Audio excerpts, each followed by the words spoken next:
Assalamualaikum warahmatullahi wabarakatuh. Waalaikumsalam warahmatullahi Waalaikumsalam warahmatullahi wabarakatuh. Salam sejahtera untuk kita semua.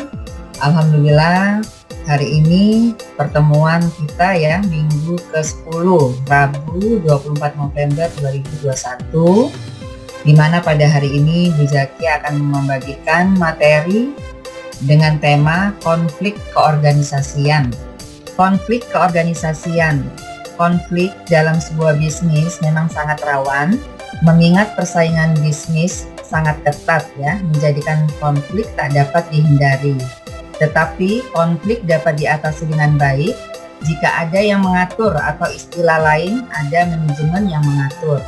Dalam dunia bisnis sering disebut manajemen konflik.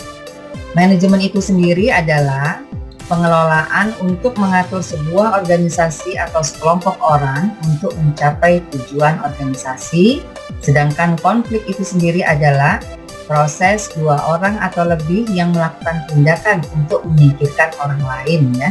Jadi manajemen konflik adalah sebuah pendekatan yang dilakukan serta diarahkan untuk komunikasi dengan pelaku konflik, yang mana pelaku konflik dapat mempengaruhi kepentingan bersama suatu organisasi ya.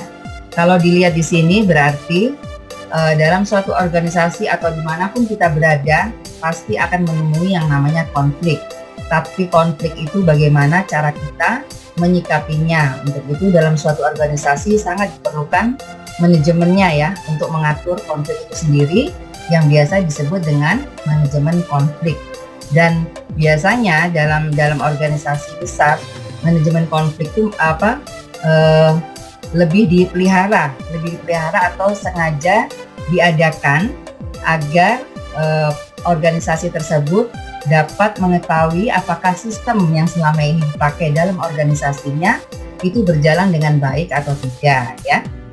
Sedangkan menurut ahli Howard Ross, manajemen konflik adalah langkah yang diambil pihak ketiga dengan tujuan mengarahkan konflik ke hasil tertentu yang mungkin tidak menghasilkan hasil akhir berupa penyelesaian konflik, atau mungkin tidak menghasilkan ketenangan atau hasil mufakat ya. Oke. Nah, di sini bisa kita baca bersama tipe manajemen konflik yang harus diketahui. Dalam manajemen konflik ada beberapa tipe yang digunakan untuk menyelesaikan ya. Ada 6, yaitu yang pertama accommodating. Ini merupakan usaha yang dilakukan dengan cara mengumpulkan berbagai pendapat pihak yang terlibat konflik. Nantinya akan digunakan untuk musyawarah atau menyelesaikan konflik tersebut. Namun tetap mementingkan kepentingan dari salah satu pihak. Hal ini dapat merugikan salah satu pihak yang berkonflik. Jadi di sini maksudnya yang terlibat konflik itu dikumpulkan, tapi hanya untuk memihak salah satu dari yang terlibat konflik. Jadi bisa ada yang dirugikan ya. Dalam hal ini pasti ada yang dirugikan.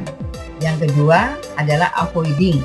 Avoiding adalah sebuah upaya untuk menghindari sebuah konflik agar tidak terlibat di dalamnya. Hal ini menjadi cara yang efektif agar lingkungan terhindar dari konflik. Berarti ini lebih cari aman ya, untuk menghindari apapun konflik yang ada. Yang ketiga, compromising. Nah, ini berbeda dengan accommodating. Cara ini lebih memperhatikan kepentingan bersama dengan mendengarkan pendapat dari semua pihak dan memutuskan jalan keluar dengan tetap mementingkan kepentingan bersama, menjadi cara yang adil bagi semua pihak. Cara ini akan memberikan solusi bagi semua pihak ya. Beda sekali dengan accommodating tadi. Artinya kompromi ya. Di sini kedua belah pihak yang terlibat konflik dikumpulkan untuk musyawarah bersama dan diambil putusan yang tidak memihak salah satunya, tapi untuk kepentingan bersama. Oke ya, selanjutnya ada 4 bentuk kompromi, yaitu separasi, atrasi, menyogok, dan mengambil keputusan secara kebetulan.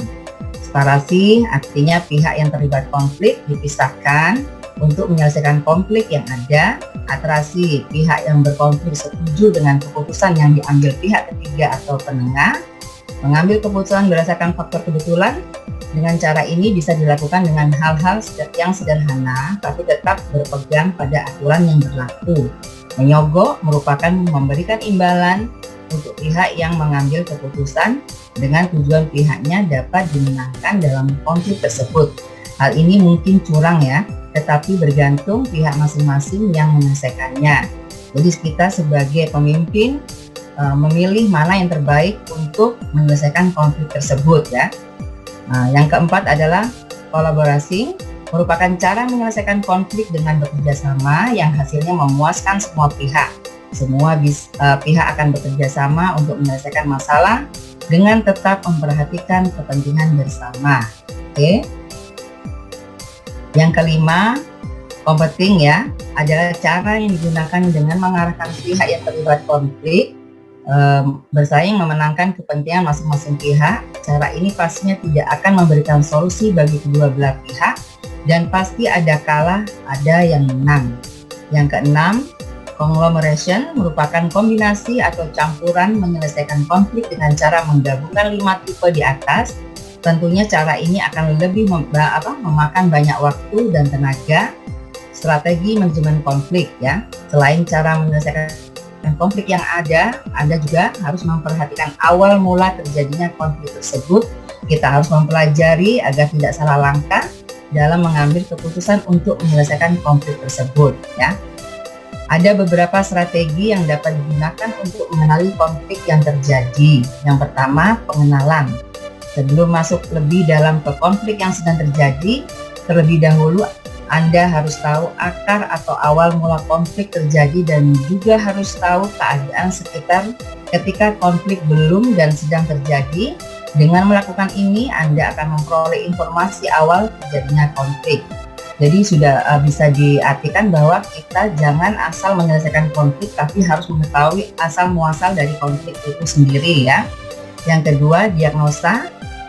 Jika sudah mendapat informasi yang ingin diperoleh seperti siapa saja yang berkonflik, apa konflik yang dipermasalahkan, awal mula terjadi konflik, langkah selanjutnya adalah memikirkan solusi yang tepat untuk menyelesaikan konflik tersebut. Yang ketiga, menyepakati solusi. Jika sudah memikirkan solusi yang tepat, langkah berikutnya adalah menyepakati solusi yang dirasa paling tepat untuk mengakhiri konflik. Sebaiknya solusi yang digunakan tidak berat sebelah dan juga harus ada pihak penengah. Berikutnya, pelaksanaan. Setelah solusi disepakati bersama, maka langkah selanjutnya adalah semua pihak harus melaksanakan serta menerima solusi yang telah disepakati. Kesepakatan yang diambil sebaiknya tidak merugikan salah satu pihak dan diharapkan tidak menimbulkan konflik lagi ke depannya. Yang kelima, evaluasi. Setelah konflik selesai, lakukanlah evaluasi bersama-sama. Musyawarahkan hal-hal yang bisa menghindari konflik lagi ke depannya. Evaluasi dilakukan bertujuan untuk tidak mengulangi kesalahan atau konflik yang pernah terjadi. Berikutnya, di sini ada fungsi manajemen konflik. Pasti banyak yang bertanya-tanya apa fungsi dari manajemen konflik ya. Di sini salah satunya adalah untuk meningkatkan kinerja dan keaktifan karyawan dalam manajemen konflik, mengeluarkan pendapat menjadi sarana yang tepat bagi para karyawan. Karyawan akan lebih aktif mengemukakan pendapat ketika terjadinya konflik.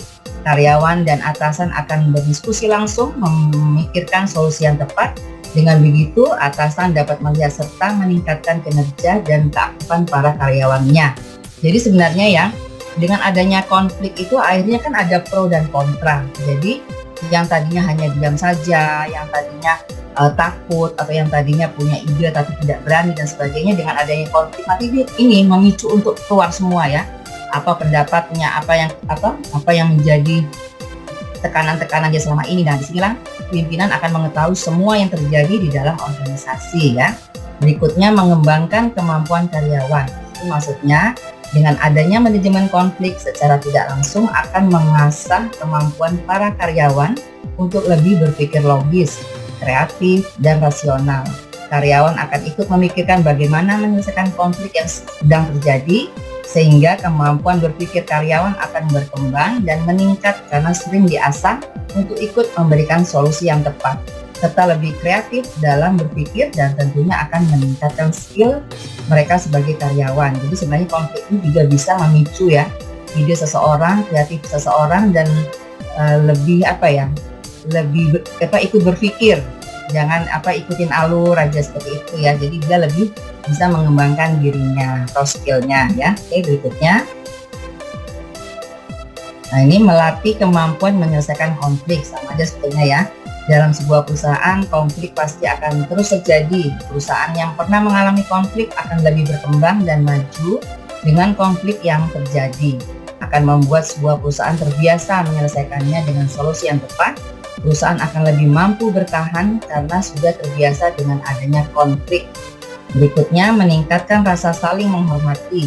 Dengan manajemen konflik akan ada berbagai pendapat yang muncul. Pendapat yang berbeda-beda bisa menimbulkan sebuah perpecahan, namun itulah tantangannya bagaimana Anda bisa menghormati pendapat orang lain dan tidak menjatuhkannya. Yang artinya, manajemen konflik berguna untuk meningkatkan rasa toleransi antar semua pihak. Oke, berikutnya. Konflik dapat terjadi di semua kalangan dan semua aktivitas. Untuk itu, muncul manajemen konflik yang berguna untuk mengatasi konflik yang ada. Apalagi dalam dunia bisnis ya, pertentangan dan perbedaan pendapat sangatlah mungkin. Konflik dapat terjadi dari berbagai faktor, entah dari sumber daya manusianya, sistem di perusahaan tersebut, bahkan ada yang dari atasannya sendiri yang bermasalah. Konflik harus diselesaikan dengan semua pihak. Yakini antara atasan dari karyawan, semua pihak harus menyadari kesalahan yang ada serta tidak tunduk akan egonya sendiri-sendiri. Karyawan tidak harus selalu tunduk dengan atasan. Karyawan juga bisa menegur dan memberikan pendapat jika ada yang salah dengan perusahaan tempat dia bekerja ya. Jadi kita sebagai anggota atau sebagai karyawan itu sebenarnya tidak perlu takut dengan pimpinan itu. Perlunya segan ya. Jadi kalau kita bisa menyelesaikan apa yang terjadi di perusahaan itu, kita sampaikan saja. Mungkin dari kita menyampaikan atau ikut berpikir tentang perusahaan kita yang lagi ada masalah, kita malah mendapat reward ya. Nah, sampai di sini ya pembahasan mengenai manajemen konflik, tipe, strategi, dan juga fungsinya. Jadi dari sini ya Bu Zakia juga bisa mau menyampaikan, bahkan beberapa perusahaan yang besar ya justru memelihara konflik ya. Nah, yang kalian harus tahu, perusahaan besar tuh justru memelihara konflik ya, agar organisasinya dapat menghasilkan strategi yang signifikan. Di sini maksudnya apa? Jadi perusahaan itu pada saat berada di titik puncak, berada di titik yang sudah sangat tinggi, itu kehabisan ide. Biasanya kehabisan ide. Nah, untuk menimbulkan ide-ide baru, maka pimpinan biasanya melempar suatu perubahan, memberikan kebijaksanaan baru, kebijaksanaan mungkin jam kerja ya, gaji atau aturan-aturan kerja, maka akan muncul pro dan kontra. Dari sinilah maka pimpinan akan mengetahui gejolak-gejolak yang ada di dalam organisasinya. Apa yang selama ini terlihat baik akan memang seperti itu memang terlihat baik, atau bahkan pimpinan itu tidak mengetahui yang sebenarnya. Jadi dengan adanya konflik, maka akan keluar semua itu nanti masalah-masalah yang ada, sehingga pimpinan itu bisa menyelesaikan atau mengambil keputusan apakah perubahan ini perlu harus dilaksanakan atau perubahan itu merugikan perusahaan. Jadi disinilah kalau saya sebagai pimpinan, saya termasuk yang mengikuti cara perusahaan besar ini, bahwa konflik itu memang harus diadakan. Karena yang terlihat tenang, yang kelihatannya sepertinya baik-baik saja, itu belum tentu. Jadi kita sebagai atasan atau sebagai pimpinan itu memang sekali-sekali perlu tuh ya mengeluarkan konflik-konflik yang memang diadakan atau direkayasa. Sehingga nanti muncul tuh pro dan kontra, maka akan keluar semuanya nanti ya. Apa yang terjadi yang sebenarnya di dalam perusahaan itu. Atau bahkan yang tadinya idenya tuh itu aja, keluar itu yang dari si A, si B, semuanya keluar. Jadi ide baru, jadi bisa membuat perusahaan itu menjadi lebih besar ya. Sampai di sini Apa ada yang mau ditanyakan? Tidak ada Bu, sepertinya cukup jelas. Oke ya, jadi kalian kan sudah mempelajari organisasi sekarang, jadi jangan kaget jika dalam suatu perusahaan atau organisasi tiba-tiba ada konflik. Itu kalian harus menyikapinya dengan positif, karena dengan adanya konflik itu kalian jadi tahu, ya, jadi tahu ada permasalahan rupanya di dalam organisasi tersebut. Oh, berarti pimpinan dan ini ada masalah. Oh, berarti si A, si B ada masalah dan sebagainya. Kalian menjadi konflik itu harus jadikan yang positif, artinya jadikan pembelajaran untuk kita, ya, atau ikut menyelesaikan, bukan kita malah menjadi menjadi salah satu penyebab, ya, salah satu penyebab, artinya malah ngomporin kayak gitu ya. Jadi biasakan kalau kita mendapatkan konflik apapun di sekitar kita, jadilah penengah, ya. Oke, itu harapan Bu Zakia, jadilah penengah, itu lebih baik, gitu ya. Oke, berarti ya. Jadi udah paling tidak sudah dapat gambaran ya manajemen konflik itu apa ya, ya. Oke ya. Berarti hari ini kalian mendapat materi tentang manajemen konflik positif dan negatifnya. Oke. Cukup sekian dari Bu Zakia. Bertemu lagi minggu depan dengan materi yang berbeda. Jaga kesehatan. Wassalamualaikum warahmatullahi wabarakatuh. Waalaikumsalam warahmatullahi wabarakatuh. Terima kasih. Terima kasih Bu. Sama-sama. Saya izin live ya. Iya Bu. Iya.